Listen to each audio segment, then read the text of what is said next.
भी छात्र छात्राओं को मेरा नमस्कार, सुप्रभात, गुड मॉर्निंग, सलाम और नमस्ते। आशा करता हूँ आप सब लोग अच्छे होंगे, बेहतर होंगे, खुश होंगे। खुशी की बात है। तो मैं आज फिर हाजिर हूँ आपकी हिंदी कक्षा की 9वीं कक्षा की वर्कशीट लेकर। कार्यपत्रक आपका वर्कशीट नंबर 58 है। तारीख है 20/11/2020। यहाँ आपको अपना नाम और यहाँ कक्षा अध्यापक का नाम। आज हमें सामान्य पाठ यानी प्रश्न उत्तरों से हटकर अलग से कुछ पढ़ना है और वो है रचनात्मक लेखन। तो रचनात्मक लेखन क्या है? आप जब किसी विषय पर अपने मौलिक यानी स्वयं के विचार प्रकट करते हैं, उसी को आप कह सकते हैं रचनात्मक लेखन। यानी कि जहाँ कुछ रचा जाता है, क्रिएट किया जाता है अपने अंदर से अपने भावों को, उसी को हम रचनात्मक लेखन कह सकते हैं। तो रचनात्मक लेखन के अंतर्गत जो हमें पढ़ना है वो है अनुच्छेद लेखन। तो आइए शुरू करें कि अनुच्छेद लेखन वास्तव में क्या है। तो अनुच्छेद लेखन गद्य की एक विधा है जिसमें किसी विषय पर लिखित रूप में अपने सोच विचार एवं निजी अनुभव के आधार पर भावों को संक्षिप्त किंतु अर्थपूर्ण रूप में अभिव्यक्त किया जाता है। इसमें छोटे छोटे वाक्य शामिल होते हैं जो एक दूसरे से जुड़े होते हैं। इसमें मुख्य बिंदुओं को शामिल कर मुहावरे एवं लोकोक्तियों आदि का प्रयोग कर इसे और अधिक व्यावहारिक बनाया जा सकता है। अनुच्छेद लेखन में वाक्यों को दोहराया नहीं जाता। हमारे घरों में आसपास पिछले दिनों बहुत से त्योहार मनाए गए। इन्हें मनाने के दौरान हमारे आसपास के वातावरण और अधिक दूषित हो जाता है। प्रदूषण की इस स्थिति एवं इसके कारणों पर सोच विचार कर इसका शीर्षक लिखते हुए एक अनुच्छेद लिखिए। आप अनुच्छेद लेखन के लिए बताए गए उपर्युक्त बिंदुओं को आधार बना सकते हैं और संकेत के लिए नीचे कुछ तस्वीरें दी जा रही हैं। तो प्यारे बच्चों, जैसा कि आपने यहाँ पहले पैराग्राफ में पढ़ा कि अनुच्छेद लेखन क्या है, इसमें कुछ बातों का लिखते समय हमें ध्यान रखना है कि वाक्य छोटे छोटे होने चाहिए और कोशिश हो कि विचार अपने हों, भाव अपने हों और जो कि एक दूसरे से जुड़े हुए हों।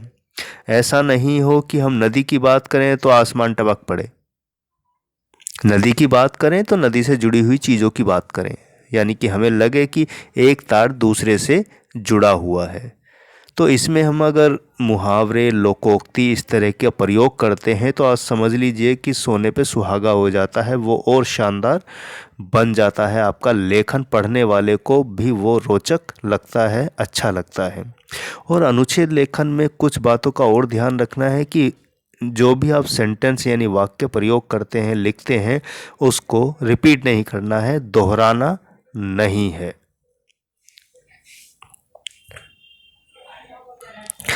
दूसरे पैराग्राफ में अगर आप देखें तो यहाँ बताया गया कि कुछ त्योहार मनाए गए जिनके कारण वातावरण यानी हमारा पर्यावरण दूषित यानी प्रदूषण ज़्यादा फैल गया। तो इसी प्रदूषण की स्थिति को लेकर क्यों ये प्रदूषण फैल जाता है, किन कारणों से फैल जाता है, तो हमें एक अनुच्छेद लिखना है, अपना मौलिक यानी अपने स्वयं के विचार उस विषय में लिखना है। और नीचे कुछ तस्वीरें दी गई हैं। आइए हम कुछ नीचे दी गई तस्वीरों को देखें। यहाँ कुछ तस्वीरें दी गई हैं प्यारे बच्चों, देखिए।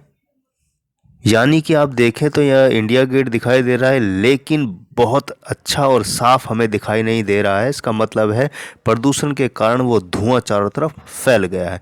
अब यहाँ देखें तो पटाखे जलाए जा रहे हैं। पटाखे केवल दिवाली को ही छुड़ाए जाते हैं, ऐसा नहीं है। पटाखे लगभग लोग आजकल सभी त्योहारों, चाहे वो ईद हो, चाहे दिवाली हो, चाहे होली हो, क्या शादी हो, सभी जगह लोग इस्तेमाल करते हैं। मुख्य रूप से दिवाली को किया जाता है या कुछ अन्य खास त्योहारों पर भी किया जाता है। अब यहाँ देखें आप, पटाखों के कारण कितनी गंदगियाँ फैल गई है और ये नदी, पानी, जल, तालाब में जाकर ये कूड़ा भी चला जाता है। कुछ लोग फेंक भी देते हैं। ये देखिए, इतने बम्ब हैं ये, जिनकी आवाज़ से कान तक दहल जाते हैं। यहाँ देखिए एक व्यक्ति को जो कान में उंगली डाल के अपने इस भयंकर आवाज़ को सुनना नहीं चाहता है, क्योंकि इससे कितनी भयंकर बीमारियां फैल रही हैं। कान से संबंधित लोगों को चक्कर आ जाता है, यानी कि कान हमारे कमज़ोर होते जा रहे हैं। आप एक बात समझें बड़े ध्यान से कि कान हमारी पूरी बॉडी के बैलेंस करता है। एक अगर कान के अंदर अगर ज़रा सी भी कमी आ जाती है, कमज़ोरी आ जाती है, तो आपको ये समझिए कि कभी भी चक्कर आ सकता है। तो कान एक मामूली चीज़ नहीं है, ये हमारे पूरे शरीर का संतुलन बनाता है।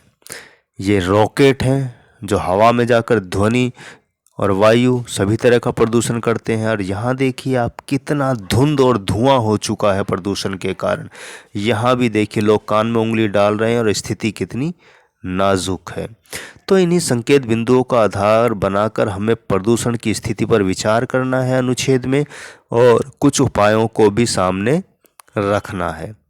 तो आइए शुरू करें। मैं आपको बताता हूँ कुछ, फिर आप अपनी इच्छा से अपनी मौलिक यानी अपने भाव और अपने विचार अपने शब्दों में कोई भी विषय लेकर अनुच्छेद लिखिएगा। खासतौर पर इसकी बात कर रहे हैं हम वर्कशीट की। जो यहाँ चित्र दिए गए हैं इनको संकेत मानकर विषय को उसी के अनुरूप रखकर अपने विचार प्रकट कीजिएगा। आइए शुरू करें।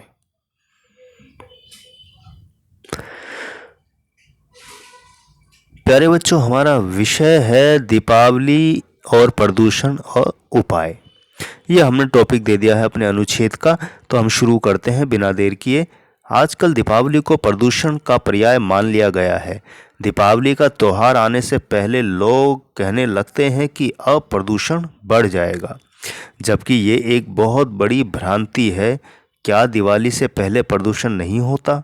और आप जानते हैं कि प्रदूषण होने के बहुत सारे कारणों में से एक छोटा सा कारण दीपावली के त्यौहार पर की जाने वाली आतिशबाजी है। आतिशबाजी मतलब बम पटाखे जो हम छोड़ते हैं। प्रदूषण का अर्थ है प्रकृति के संतुलन में दोष पैदा होना, यानी कि धुआं, पेड़ कटना, इन तरह के जो वायु में दोष पैदा होता है, इससे हमारा प्राकृतिक यानी नेचर का बैलेंस बिगड़ जाता है, जिसका खामियाजा हमें मनुष्य को भुगतना यानी पक्षियों को, हर जीव जंतु को भुगतना पड़ता है। शुद्ध वायु का ना होना, शुद्ध जल का ना मिलना, शुद्ध खाद्य पदार्थों का ना मिलना जो हम खाते हैं, शांत वातावरण ना मिलना, वायु प्रदूषण, जल प्रदूषण, ध्वनि प्रदूषण, ये 3 मुख्य प्रदूषण है। ये आप सब हम जानते हैं। आइए आगे पढ़ें कि दीपावली को होने वाली आतिशबाजी के कारण निश्चित रूप से प्रदूषण होता है। वैसे तो प्रदूषण किसी भी प्रकार का हो मानव और प्रकृति के लिए घातक ही है, लेकिन दीपावली के दिन होने वाली आतिशबाजी के अलावा जो प्रदूषण दिन प्रतिदिन बढ़ता जा रहा है वो चिंता का विषय है। भयंकर प्रदूषण को बढ़ाने में कल कारखाने, वैज्ञानिक साधनों का अधिक उपयोग, बढ़ते वाहन, बढ़ती आबादी, फ्रिज, कूलर, ऊर्जा संयंत्र दोषी हैं। इन्हीं सब के कारण प्रकृति का संतुलन भी बिगड़ रहा है। अधिक वृक्षों के कटने के कारण मौसम का चक्र बिगड़ गया है। इनको हमें रोकना होगा। प्यारे बच्चों, दीपावली खुशी का त्यौहार है, बुराई पर अच्छाई की जीत है, लेकिन हम लोगों ने अच्छाई पर बुराई के प्रदूषण की चादर ओढ़ा दी है। दीपावली पर हम जो आतिशबाजी करते हैं उसको रोकना होगा, क्योंकि बम, पटाखे आदि जो हम जलाते हैं या फोड़ते हैं उससे 3 प्रकार का प्रदूषण बढ़ जाता है। यहाँ उससे कर लीजिएगा। ध्वनि प्रदूषण बढ़ता है, उससे फैली गंदगी जो कि नदियों में, तालाबों में फेंक दी जाती है जाने अनजाने, उससे जल प्रदूषण बढ़ता है। और तीसरा, बम पटाखों आदि का धुआं जो हवा में फैलता है वह वायु प्रदूषण को अधिक बढ़ा देता है।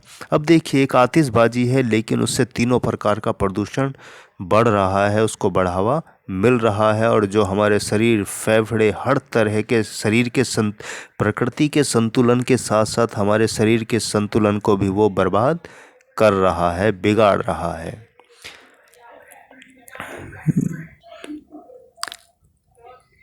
तो त्योहार खुशी, आनंद, भाईचारा, प्रेम आदि को बढ़ावा देने वाला होना चाहिए, ना कि प्रदूषण को।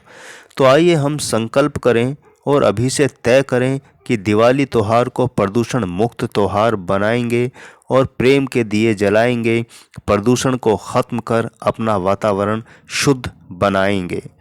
दीपावली को प्रेम के दिए जलाएं, पटाखे जलाकर प्रदूषण को ना बढ़ाएं।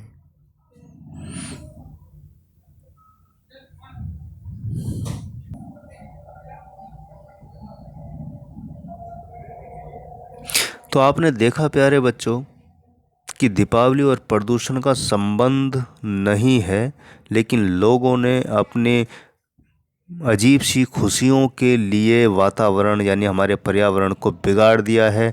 इसको महानता नहीं, इसको मूर्खता कहते हैं। हम लोगों ने मूर्खता अपने अंदर ज़्यादा पैदा कर ली है और प्रदूषण को बढ़ाना अपने आप को एक महानता का लक्षण मानने लगे हैं। अगर हम दिए जलाएं, उससे जग रोशन होता है, सुंदर लगता है, लेकिन प्रदूषण हमारी सुंदरता को बिगाड़ देता है। तो हमें ये सब ध्यान रखना चाहिए और इन सब चीज़ों से बचना चाहिए, क्योंकि हम ही मिलकर आपस में अपने वातावरण को शुद्ध बना सकते हैं, उसके लिए कुछ कार्य कर सकते हैं, जिससे हमारा वातावरण, हमारा जीवन बहुत ही सुंदर और अच्छा रहे। ऐसा करके हम अपने जीवन को तो बेहतर बनाएंगे, दुनिया को भी साफ स्वच्छ बना देंगे। तो आज से ही हमें संकल्प करें कि किसी तरह के बम पटाखे, जो ऐसी चीज़ें जो प्रदूषण को बढ़ावा देती हैं, उनका हम त्याग करें। तो उम्मीद करता हूँ प्यारे बच्चों, अनुच्छेद क्या होता है ये भी आपको समझ आ गया होगा, और जो विषय को लेकर हमने अनुच्छेद लिखा कि दिवाली और प्रदूषण और उसका उपाय, ये भी आपको समझ आ गया होगा। आप लिखिएगा अपने विचार इस विषय को लेकर। तो मैं लेता हूँ विदा। अपना ध्यान रखिए, स्वस्थ रहिए, अच्छे रहिए। मिलता हूँ अगली वर्कशीट पर। तब तक के लिए बहुत बहुत शुभकामनाएं।